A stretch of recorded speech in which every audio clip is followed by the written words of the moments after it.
के स्पीकर का आज चुनाव होगा। लोकसभा अध्यक्ष पद के लिए एनडीए की तरफ से बीजेपी के सांसद ओम बिरला उम्मीदवार है। ओम बिरला के पक्ष में लोकसभा में 13 प्रस्ताव है। बीजेपी और उसके सहयोगी दलों के नेताओं की ओर से प्रस्ताव पेश किए जाएंगे। पहला प्रस्ताव पीएम मोदी और राजनाथ सिंह का, दूसरा ललन सिंह और राजकुमार सांगवान का, तीसरा जीतन राम मांझी और शिवराज सिंह चौहान का, चौथा अमित शाह और नितिन गडकरी का होगा। तो कई प्रस्ताव जो है वो पेश किए जाएंगे और आज ओम बिरला के पक्ष में 13 प्रस्ताव, पीएम मोदी का पहला प्रस्ताव और साथ ही मजबूती दिखाने की कोशिश यहां पर होगी। अलग अलग जो घटक दल है एनडीए के, उसमें कह सकते हैं कि तमाम जो यूनिटी है और नेता हैं वो अपना समर्थन देने के साथ ही एक तरह से मजबूती भी दिखाने की कोशिश की जाएगी यहां पर कि एनडीए की आखिर क्या मजबूती है।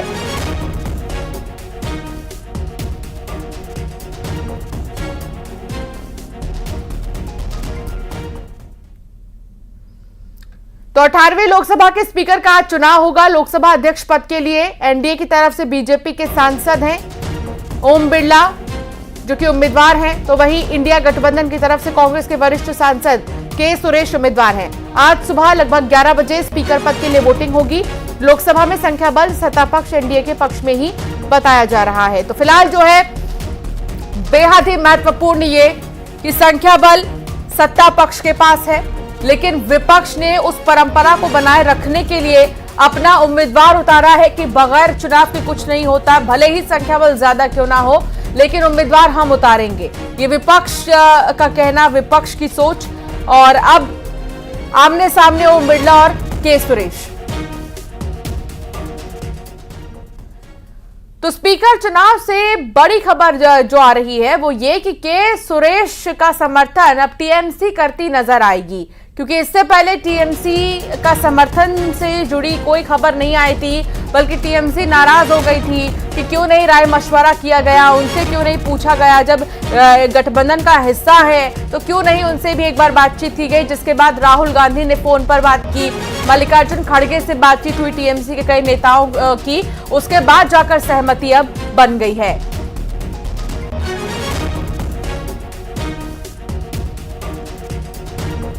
तो के सुरेश का समर्थन टीएमसी करेगी, बड़ी खबर तो ये। और एक यूनिटी विपक्षी गठबंधन में दिखाई दे रही है।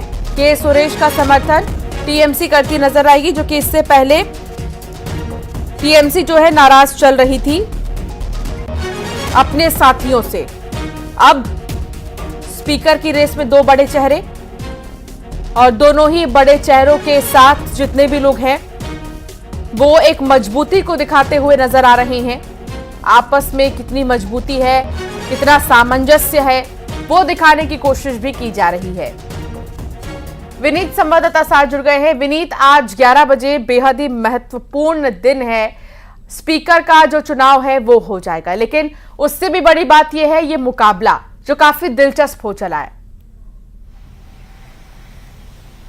हाँ जी, निश्चित तौर पर मैं आपको बताना चाहूंगा कि मुकाबला जो है वो काफी दिलचस्प हो चुका है और रिजल्ट जो है लगभग सभी को पता है, चाहे वो सत्ताधारी पक्ष हो या विपक्ष हो, सबको पता है कि बहुमत जो है वो एनडीए के पास है।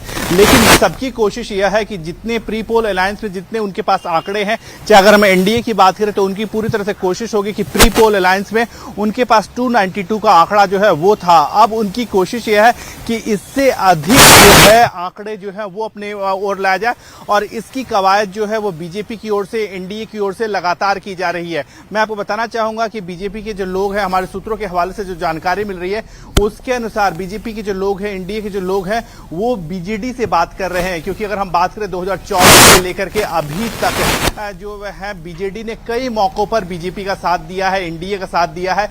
इसके साथ ही साथ वाईएसआर कांग्रेस के साथ भी बात चल रही है और कहीं ना कहीं समर्थन भी जो है वाईएसआर कांग्रेस का जो है वो एनडीए के उम्मीदवार के पक्ष के तौर पर पड़ा है।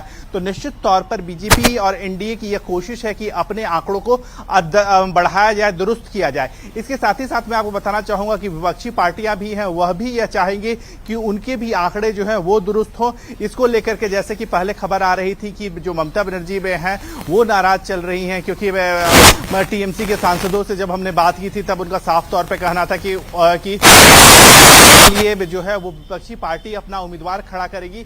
इसको लेकर के टीएमसी से बातचीत नहीं की गई। हालांकि अब यह जानकारी आ रही है कि टीएमसी से राहुल गांधी ने खुद बात की है और अब टीएमसी जो है वो विपक्ष के उम्मीदवार को जो है वो समर्थन दे सकती है।